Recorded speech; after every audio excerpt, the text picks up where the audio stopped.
호흡은 코어이다. 그리고 코어는 호흡이다. 자, 이 주제에 대해서 설명 한번 드려볼 텐데, 첫 번째는 우리가 속근육이라는 얘기를 많이 들어봤고 겉근육이라는 얘기를 들어봤을 거예요. 그런데 단순 분류를 했을 때 사람들이 속근육은 필라테스다, 뭐 겉근육은 헬스다, 이렇게도 많이 말이 나오기도 할 정도로 이런 좀 단순 분류도 많이 떠도는 것 같아요. 그런데 진정한 속근육이 무엇인지 이것을 이해하면 왜 호흡이 코어인지 이해할 수가 있어요. 밑에 그림 보면 자, 이쪽에 이렇게 그려놓은 게 횡격막이에요. 그리고 이렇게 그려놓은 것이 복행근이에요. 복행근은 그림상 2D니까 옆에만 있다고 느껴질 수 있겠지만 앞쪽과 뒤쪽까지 360도로 다 두르고 있는 게 복행근이에요. 그리고 밑에는 골반 저근이 있죠. 그래서 이렇게 원통을 이루고 있어요. 그리고 뒤쪽에는 척추가 이렇게 있었을 때 그 척추 라인으로 다혈근이 붙어 있고, 이때 우리가 숨을 들어 마시면 이렇게 있던 횡격막이 이렇게 점선으로 보여드린 것처럼 플랫으로 하강한다는 말이죠. 이 하강을 할 때 복부에 압력이 발생하는데 그것을 복압이라고 하고, 그 압력 때문에 여기 옆에 있던 360도하고 있다고 했던 아까 그 복행근들은 외부로 확장하면서 벌어지게 되죠. 그러면서 그 압력이 밑에 있는 골반 저근육까지 약간 벌어지게, 이렇게 젠틀하게 벌징, 약간 부어주면서 내려온다. 이것이 이제 우리가 들숨이라고 하는 개념이죠.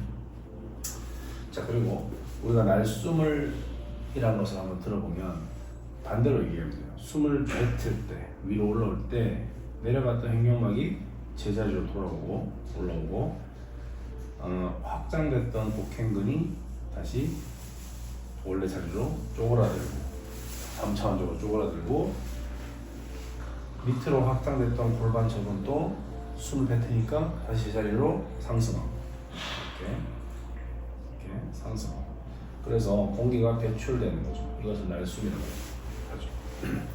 우리가 이 들숨과 날숨을 뭐라고 하냐? 환기라고 하는 거예요. 환기. 이 환기라는 것은 이 국소 코어들이 활성되는 그 과정을 나타내고 있는 건데, 특징적인 걸로 보면 들숨은 능동적인 과정이다, 노력이 필요한 것이고, 날숨은 수동적인 과정으로 노력이 필요 없는 것이다. 우리가 숨이란 것을 계속 노력이 필요한 거면 24시간을 영위할 수 없을 뿐만 아니라 과긴장에 걸리게 되죠. 이 국소코어들도 긴장하면 안 되는 거예요. 이 긴장, 그리고 강해지는 운동이란 것이 긴장을 훈련한다고 생각하면 안 되는 거고, 힘 빠진 상태로 계속 하루 종일 호흡을 우리가 영위할 수 있느냐, 이것이 핵심인 거죠, 호흡에서는. 그래서 속근육도 긴장해버리면 안 되는 거예요. 자, 여기까지 왔어요. 그래서 우리가 들숨에서는 능동적으로 노력이 필요하고, 날숨에서는 들어갔던 노력이 순서대로 빠져나오는 과정이다, 수동적 과정이다. 이것을 환기라고 한다. 자, 이 환기 기전이 환자들에게는 깨어져 있어요. 어떤 식으로 깨어져 있는지 보면 자, 첫 번째 흉식 호흡,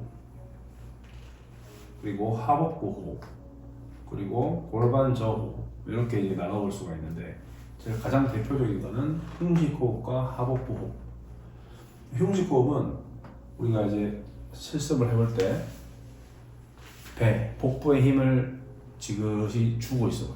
주고 있는 상태에서 숨을 마셔보세요. 자, 그러면 몸이 상승하게 되어 있어요. 왜 그래요? 이 그림에서 우리가 배웠듯이 복행근과 골반저가 긴장돼서 내려오는 압력이 발생함에도 불구하고 안 비켜주면 어떻게 할 건데? 안 비켜주니까 그 압력이 수용이 안 되는 거예요. 그러면서 몸이 다시 상승하게 되는 거예요. 그게 흉식 호흡이라고 하는 거예요. 이 흉식 호흡을 하면 몸이 상승하게 되고 귀랑 어깨가 가까워지게 되죠. 그럴 때 사각근이라고 하는 중요한 머슬이 목에 있는데 걔네들이 엄청 짧아지게, 탈퇴해지게 돼요. 그리고 과긴장하게 되겠죠. 그러면서 여기서 지나가는 상완신경총이라는 주요 신경을 누르기도 해서 손이 저리기도 하고, 또 이런 얼라이먼트가 깨지니까 목 통증이 오기도 하고, 또 압력이 계속 위에서 놀잖아요. 밑에서는 압력이 생성이 안 되니까 위에서 자꾸 압력이 노니까 두통으로 압력이 치고 올라가기도 하고, 뭐 이런 것들이 대략적으로 이런 그 호흡에 의해서 나타나는 문제들이에요. 자, 그리고 두 번째 보면 하복부 호흡. 하복부 호흡은 좀 흉식 호흡과 조금 다르죠. 흉식 호흡은 복부에 긴장한 상태에서 숨을 마시면 압력이 수용이 안 되니까 상승했지만, 하복부 호흡은 어떻게 돼요? 라운드 숄더 된 상태에서 가슴에 힘주고 몸통에 힘을 줘. 그러면서 배에 힘 빼보세요. 그리고 숨을 들어 마셔보세요. 그럼 호흡이 어떻게 돼요? 앞쪽 아래쪽으로 호흡에 압력이 몰리게 되면서, 호흡이 몰리게 되면서 압력이 앞으로 터지게 되는 거예요. 그러니까 압력이 앞으로 발생하니까 척추도 딸려 나오는 거죠. 이렇게.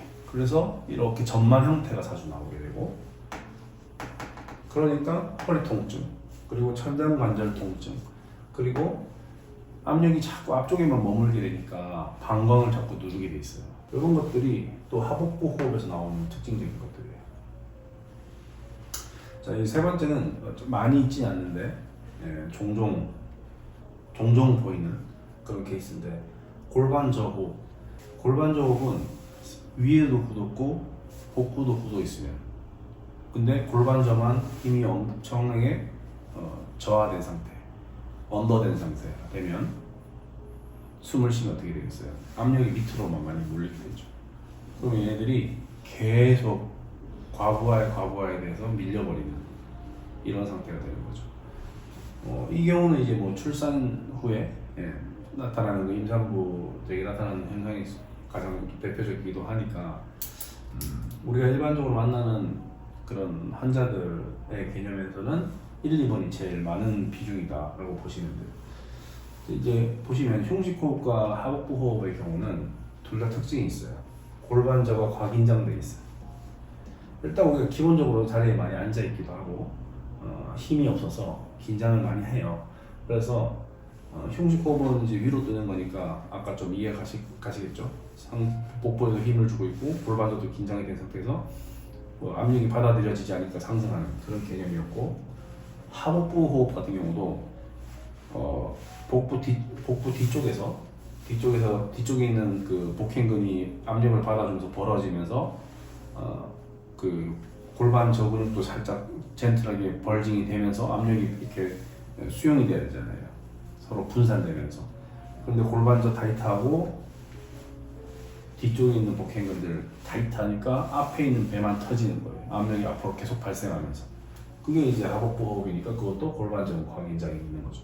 그래서 우리가 기본적인 우리가 자주 만나는 환자들의 그런 호흡 패턴에서 특징적인 건 골반저근 과긴장이 기본적으로 있는 거예요. 사실 이 골반저근 과긴장은 내폐세근 통증과 또 연결되어 있어요. 그 좌골 안쪽에 있는 깊은 머슬의 통증까지. 그 부분은 제가 오늘 다루지는 않겠습니다. 뭐 이렇게 되는 것이 일단 문제 제일 많은 경우죠. 자, 가장 공통사항이 있다면 이 1번, 2번, 3번 호흡들의 공통사항이 있다면 비정상적인 복압 생성 능력이라는 걸 말하는 거죠. 우리가 정상적인 복압 생성 능력을 배웠고 그때 국소코들이 가장 좋은 활성을 하는데 지금 그러지 못하잖아요. 1차적인 주동근, 주인공인 호흡근들이 일을 잘 못하면 나머지 2차적인 호흡근들을 사용하거나 잘못된 호흡을 자꾸 할 것이고, 그러니까 정상적인 복압 생성은 떨어질 것이고, 정상적인 복압 생성 능력이 떨어지면 어떻게 돼요? 누르는 압력에 힘이 없기 때문에, 그러니까 나를 지탱해주는 압력에 힘이 없기 때문에 압력이 생성이 안 되니까 자꾸 이렇게 허리가 휘게 돼 있는 거예요. 이렇게 휘게 돼 있는 거예요. 그러니까 안정화 능력이 없는 거죠. 척추 자체가. 척추를 안정화해 주려면 앞쪽에서는 압력이, 뒤쪽에서는 다혈근이라고 하는 제 속근육이 기본적으로 조금 활성이 돼야 되는데, 그 다음에 이제 우리가 뭐 다른 근육을 얘기하는 건데, 이제 기본적인 애들이 일을 못하니까 그 바깥에 멀리 있는 근육들이 그 안정성을 대체하기 위해서 경직되기 시작하는 거고, 그러면서 이제 속근육과 겉근육의 언밸런스가 시작된다. 이것이 이제 주된 내용이 되는 것입니다. 그래서 우리가 좋은 호흡을 가지는 것, 젠틀하고 깊은 호흡을 가지는 것은 좋은 속근육을 가진 것이랑 똑같은 얘기가 되는 거예요. 마지막으로 이제 어떻게 하면 조금 더 수월하게 호흡할 수 있는가에 대한 팁을 좀 드려본다면, 실질적인 폐가 사이드와 뒤쪽에 있다 보니까 폐가 확장된다는 생각으로 숨을 쉬어주는 게 중요해요. 그리고 두 번째는 아주 느리게 숨 쉬는 게 제일 중요해요. 마치 씨를 혹은 어떤 연기를 천천히 마신다는 생각으로 마셔줘야 강한 압력이 안 들어와야 이 나의 약한 코어 시스템이 일을 할 수가 있는 거예요. 근데 갑자기 큰 압력이 들어오면 너무 강한 프레셔가 나오면서 이 복압이 강하게 먹히면서 나머지들은 근육이 일할 수 있는 시간과 여유가 없는 거죠. 그래서 더 긴장해버리는 거거든요. 우리가 형식 호흡에서 그걸 얘기하면 더 긴장해버리니까 뜨는 거고, 너무 강한 프레셔가 들어왔을 때 하복부 호흡에서 얘기하면 뒤쪽이 긴장해버리면서 앞으로 터지는 거고, 케이스마다 압력에 어떻게 반응하는가가 이제 그 환자의 앞으로 나가야 할 코어의 그 교정 포인트다.